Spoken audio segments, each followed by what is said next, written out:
जुन्या बेटका हॉस्पिटल चौक परिसरात सुमित पगारे यांच्यावर गोळीबार करून हत्या केल्याच्या खळबळजनक घटनेचा नाशिक रोड पोलिसांनी अवघ्या 24 तासात छडा लावत 12 संशयितांना ताब्यात घेतला आहे। या प्रकरणातील आणखी 2 संशयित फरार असून पोलिसांची पथकं त्यांच्या मागावर आहेत। ताब्यात घेतलेल्या 12 संशयितांना न्यायालयाने 3 दिवसांची पोलीस कोठडी सुनावली आहे। 16 ऑगस्ट रोजी सायंकाळी 7च्या सुमारास गोसावीवाडी परिसरातील टिळे हॉस्पिटल समोरील पान टपरीजवळ सुमित भाटिया, सुमित पगारे आणि आकाश बोर्डे हे पान मसाला घेत असताना मागील वादाच्या कारणावरून काही जण तेथे आले।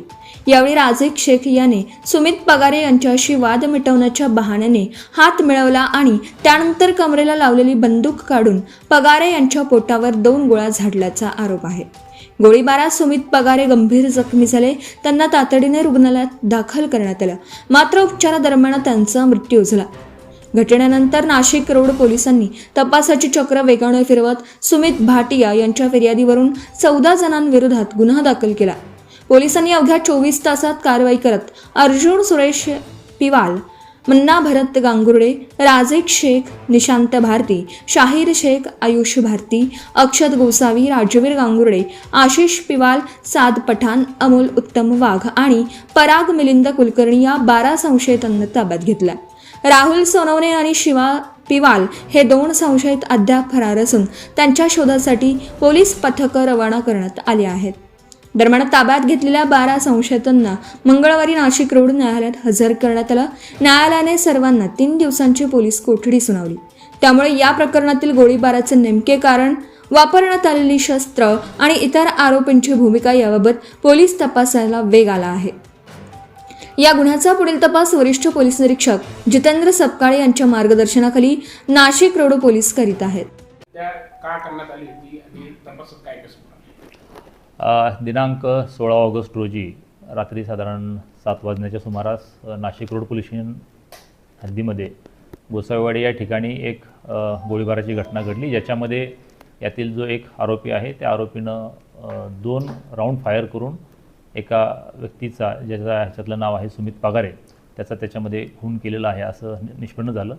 त्याच्यावरून त्याला जेव्हा उपचारासाठी अशोक हॉस्पिटल या ठिकाणी आणलं होतं तेव्हा मी देखील त्या ठिकाणी इंट्रोगेट केलं होतं। तर त्याच्यामध्ये त्या गुन्ह्याच्या पुढील तपासामध्ये एकूण 14 आरोपींची नावं त्याच्यामध्ये समोर आली।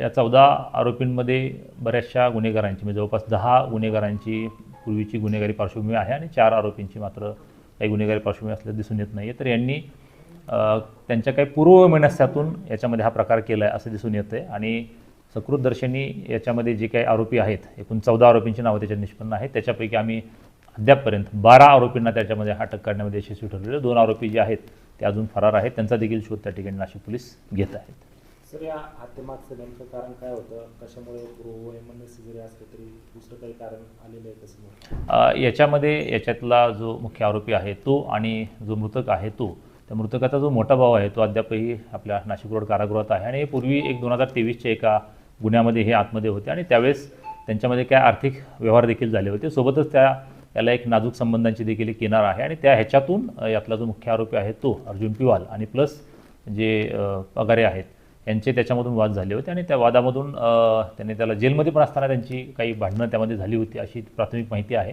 आणि त्याच्यानंतर साधारणपणे 6 महिन्यापूर्वी आता हा जो यातला मृतक आहे तो जेलमधून बाहेर आला होता त्याच गुन्ह्यामध्ये आणि त्याच्यानंतर हे देखील जे आहेत ते त्याच्यानंतरच साधारण 1-2 महिन्यापूर्वी ते पण जेलमधून रिलीज झाले होते आणि बाहेर आल्यानंतर पण त्या आर्थिक देवाणघेवाणीतून आणि परत आणखीन काही इतर कारणातून त्यांच्यात वैमनस्य होतं आणि त्या वैमनस्यातून हा गुन्हा घडला असा सध्या त्याच्यामध्ये एकंदरीत काय असं आहे। तरी परंतु सखोल तपासाअंतीच आपल्याला त्याच्यामध्ये सांगता येईल की नेमकं याच्यामागे आणखीन काही वेगळं कारण आहे का।